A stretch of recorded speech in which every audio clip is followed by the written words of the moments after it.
Biglang nanghina na lang yung coach ng Pacers sa malaking ginawang comeback ng Celtics. Tirador talaga yung veteranong kalbo ng Boston. Grabe yung performance ni Jaylen Brown. Pinostress niya pa si Pascal Siakam. Boston Celtics versus Indiana Pacers. Maraming injury sa Pacers mga idol. 5 players ang out habang sa Boston 2 players. Wala si Jordan Walsh kaya isang kalbo ang natira sa Celtics. Umpisa ng game, nanggaling dito kay Derek White, bumitaw agad ng 3. Sumagot naman dito ng 3 points si Pascal Siakam sa harap ni Jaylen Brown at sinundan yan ng 3 dito ni Benedict Mathurin. Sa play naman ito, binantayan naman si Peyton Pritchard ng 7-footer ng Pacers at wala namang nagawa. Pascal Siakam another hitting 3-pointers, back-to-back field goals at unang napatay mo naman dito si Joe Mazzulla. Well, pagkatapos ng timeout, patuloy pa rin sa 3 ang Indiana Pacers. Dalawang sunod na 3, maga sila ditong pinagbabayad ng depensa. Jaylen Brown, sinayaw si Benedict Mathurin, pasok yung kanyang pull-up jumper. Sila naman yung nakapag-run at naibaba nila dito sa 4-point lead ng Indy. Eto, Jaylen Brown, kumana dito ng 3 points, baba na lang sa 1-point lead. Agad lang ditong naibawi dahil dalawang sunod na 3 ang pinakawalan dito ng visiting team. Tuluyan na nga pumalo sa double-digit lead after ng 3 nito ng Ethan Thompson. Natambakan na ng 12 ang Celtics. Under sa last 2 minutes remaining, naibaba naman dito ng Boston sa single-digit lead. Baba na lang sa 4 yung kalamangan after ng 3 nito ni Derek White. Yun nga lang, natapos ang first quarter, 9 points lead para sa Pacers, 35-26. Sa start ng second quarter, agad naman dito nagpakawala ng 3 ang Indy. Pascal Siakam, pasok ang kanyang fadeaway shot na meron na rin ditong double figure. Pagkalipas ng 3 minuto, balik sa 12 points lead dito ng Indiana. Sagutan naman dito ng 3 si Pascal Siakam at ni Peyton Pritchard para naman dito sa opensa ng Celtics. And after nyan, alley-oop dunk ni Peyton Pritchard to Kita.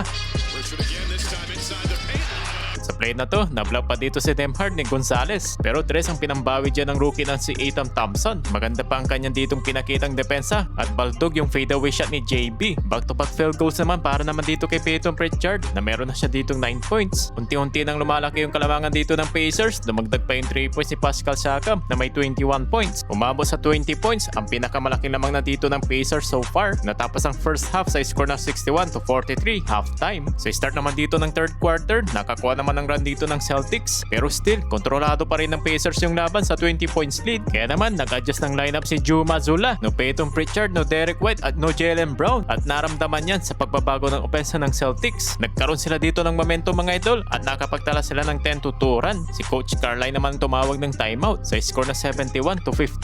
Pagkatapos ng timeout, patuhan ng 3 si Nembhard at si Sam Hauser na solid off the bench points ng Celtics. Tinawagan pa dito ng offensive foul si Nembhard nang hindi niya sinasadyang masikwan sa mukha si Gonzalez. Eto, Anthony Simons kumana dito ng 3 points. Baba na lang sa 8 points lead ng Pacers. Timeout dyan ng Indy. After ng timeout, Pascal Siakam pasok ang kanyang highly contested shot with total of 25 points. Anthony Simons kumana naman dito ng high off the glass. Benedict Mathurin step through. Balik pa rin sa double digit lead ng Pacers. Sa 1 minute remaining, muli naman ditong binalik si White at si Dick ay si Brown. Agad ditong nakapagtala ng basket si Jaylen Brown na ibaba niya sa 6-point lead. Sa dulo ng third quarter, pasok pa yung putback layup ni Benedict Mathurin. Natapos sa score ng 82-74. Pacers up by 8. Sa fourth and final quarter, nagmula kay Jaylen Brown yung panimulang opensa ng Celtics. Sa play pa na to, nakakapag-draw pa dito ng foul. Baba na lang sa 4-point lead ng Pacers mga idol. Laugh trip pa ang commentator after magkabuhulan ng Celtics at Indiana.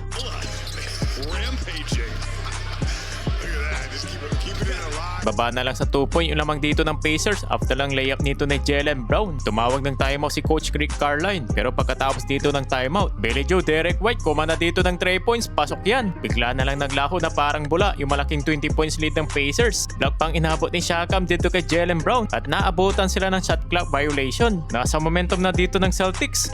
Just like in the conference finals, JB sinayawan pa dito ni Billy Joe ang rookie ng Pacers. Sabay 200 slam dunk. Run continues para dito sa Celtics. Jaylen Brown, meron na siya ditong 26 points. Mas better defense na ang pinapakita ng home team sa fourth quarter. Jaylen Brown, gusto niya pa ditong i-poster si Siakam.